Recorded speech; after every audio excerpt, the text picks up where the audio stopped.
Bonsoir et bienvenue à Perspective, ici Émilie Callan.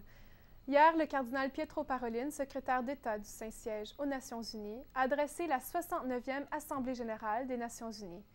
Il dénonçait d'abord l'indifférence envers les plus faibles répandue dans le monde aujourd'hui. C'est pour cette raison qu'une grande partie de l'humanité est reléguée au statut de citoyen de seconde zone, dit-il. Il poursuit son discours en évoquant la situation de ceux qui vivent en Irak et en Syrie et la violence qu'ils subissent entre les mains de l'État islamique. En disant que cette violence ne saurait être la volonté de Dieu, mais une image dévoyée de la religion, le cardinal s'est arrêté sur ce qui se trouve à la racine du terrorisme. Il critiqua l'idée qu'il y a dans le monde un affrontement entre les civilisations et les cultures. Cette théorie ignore les relations positives qui ont déjà existé entre les peuples, en particulier au Moyen-Orient. Le cardinal Parolin affirmait que de telles idées nourrissent les préjugés et les peurs. Ce sont elles qui renforcent les sentiments au cœur du terrorisme. Il disait que le dialogue et la compréhension entre les cultures doivent devenir une priorité de la communauté internationale si l'on veut rechercher la paix.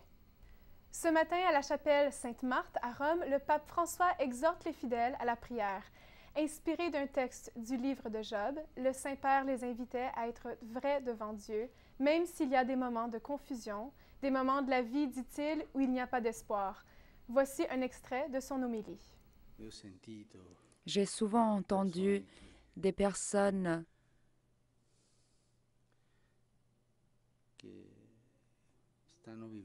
qui traversent des périodes difficiles, qui ont beaucoup perdu, douloureuses, ou qui se sentent seuls et abandonnés, et qui viennent se plaindre et qui posent ces questions. Pourquoi? Pourquoi? Elles se révoltent contre Dieu.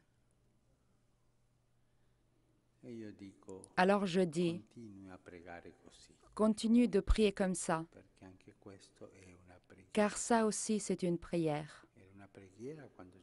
Quand Jésus a dit à son Père, « Pourquoi m'as-tu abandonné ?» c'était aussi une prière. Et aujourd'hui, il y a beaucoup de gens, beaucoup, qui sont dans la même situation de Job. Beaucoup de braves gens, comme Job, ne comprennent pas ce qui s'est passé. Pourquoi les choses sont ainsi? Beaucoup de frères et sœurs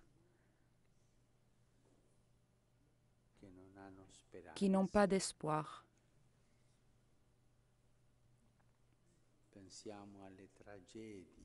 Pensons aux tragédies, aux grandes tragédies, par exemple, à nos frères qui ont été chassés de leur maison car ils sont chrétiens.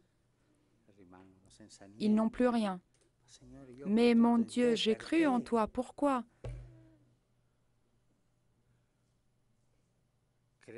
Croire en toi est une malédiction, mon Dieu? Notre vie est trop facile. Nos plaintes sont des plaintes théâtrales.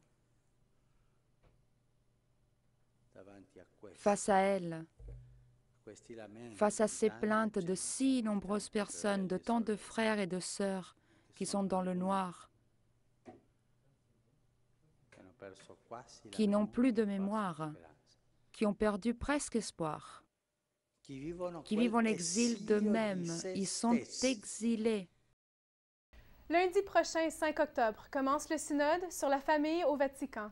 Nos correspondants durant cette assemblée sont déjà sur place. Ils nous donneront un premier aperçu du synode demain à 19h sur Ciel et Lumière. Cette émission remplacera exceptionnellement la capsule quotidienne de Perspective. Merci d'avoir été avec nous. À bientôt.